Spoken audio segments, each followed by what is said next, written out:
Hola, hoy vamos a ver cómo activar la opción de levantar la tableta para activar su pantalla en DOOGEE T40 Pro.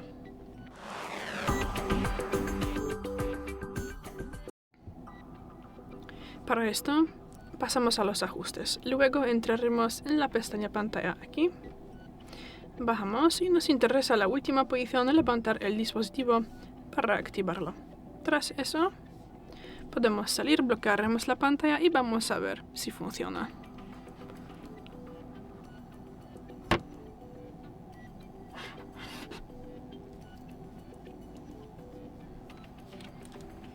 Bueno, sí funciona. Aunque podría funcionar mejor. Y ya, es todo. Gracias por el vídeo, danos un like y suscríbenos. Hasta luego.